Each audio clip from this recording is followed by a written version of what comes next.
his first name. Okay. Um,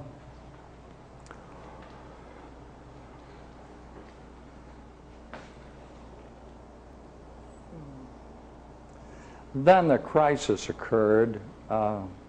This young lady who urged me to start this philosophical midwife program in '78, somewhere in the early '80s, she came up and said, I think it was '84, she was a psychologist, and she said, you know what you ought to do? You ought to make a validation study of what you're doing. And I said, oh, validation study?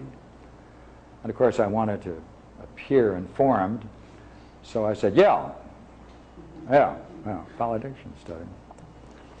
And she immediately, insightful, caught the fact that I didn't know what strictly speaking, what a validation study was. She informed me. She said, look, it's very important to make sure that if you say you are using a method that has particular stages in it and a development to it, that you can demonstrate that you're using that method and that there's a way of measuring what you're doing at each stage so that they can be correlated with any kind of psychological changes that are going on with the subject. So I said, gee, it sounds like a very good idea.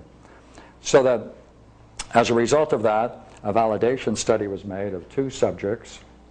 Two subjects volunteered, talks that I had with them several years earlier, and the study was so designed that people were to volunteer their tapes. Two people volunteered their tapes, and as a result of the two tapes, we made a validation study, which was then given before the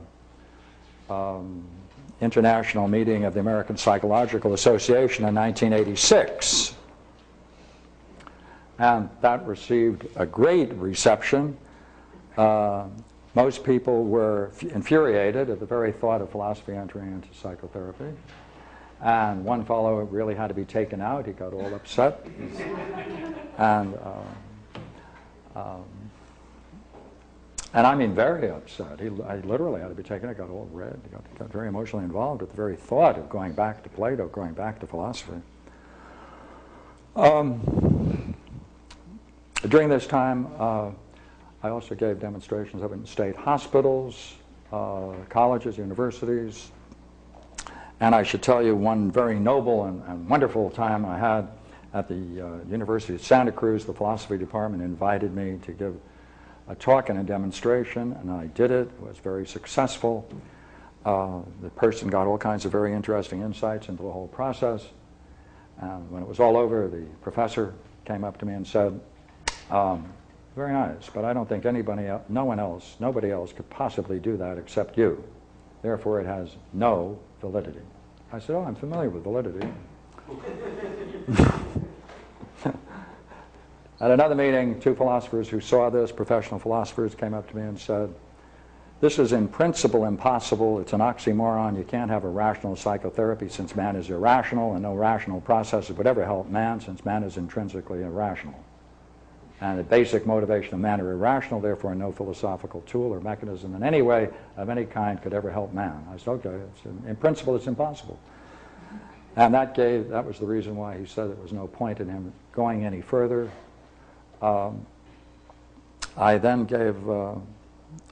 had an opportunity with, by the way, the same young lady, psychologist, where we gave a demonstration at a state hospital, and it was videotaped. What it was, they asked me to give a demonstration and a talk, so we arranged an opportunity to have one of the patients of the chief psychologist, one that this chief psychologist had trouble with. He was going to then use that subject, and I was then to enter into a therapeutic relationship and explore their problems vis-a-vis the dialectic, Platonic dialectic. And so I did, and we taped it, and I told them that would be interesting for me personally, that we also have one at the end before I left in order to see what he saw, in order to help him later with whatever emerged in the first talk. Well, I did it, had the talk, gave the tapes, and then we had a meeting with all the chief psychologists, psychiatrists there. And now this is a quote. One of the psychiatrists said, when I asked whether they reviewed the tapes, they said, no, there was no need to view the tapes. I said, oh, oh, okay, there's no need to do the tapes. Let's see, they invited me over to do the tapes, do the talks. What's going on? So I said, yeah, why? And he said, well, that's because you're naive. You don't realize that all of the patients here are psychopaths, and they're all liars. And therefore, all it is they're trying to show one way or the other that they really are rational enough to get out of this hospital. And the only thing that you can really rely upon in this hospital is a physical means of intervention. And that includes electric rods and chemistry, or et cetera. And therefore, even if it did work, in principle, you can't rely upon it because they're all liars. So I said, thank you, thank you, thank you. So you can see philosophical, this kind of philosophical midwifery that I have been exploring for many years has gained universal favor.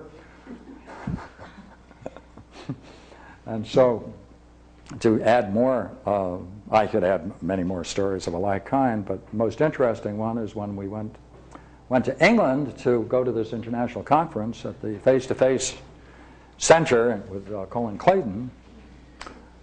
And Colin Clayton said that he was interested in my demonstrating this particular art of philosophical midwifery, especially since I made the claim that this is effective not only for personal problems, but it's also important in exploring dreams, the same method, the same techniques, as well as during crises and problems that emerge in intense periods of meditation that some people engage in, like Zen students and people like that.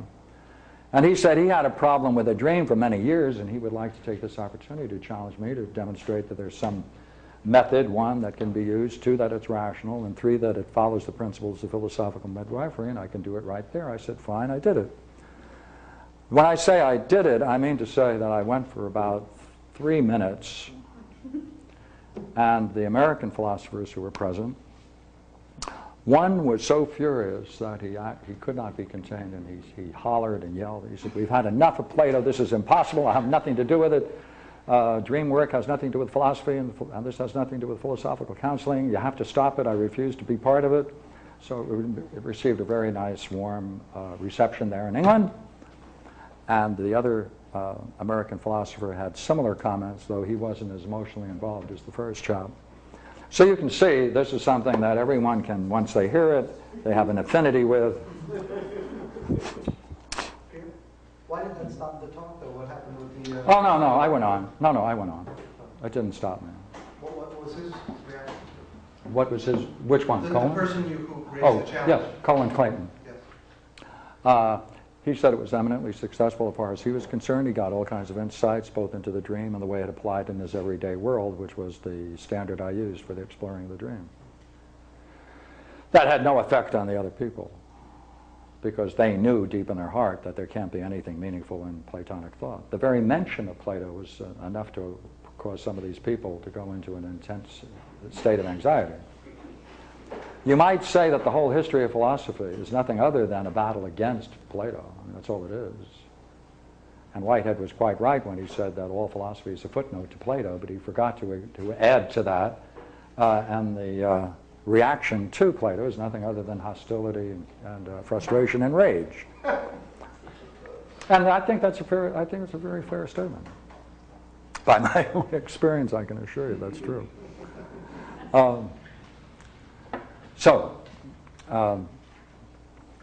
Let me turn now. All right, enough of this. Let's do something more meaningful.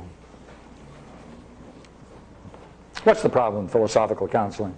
I'd like to address that within a Platonic context.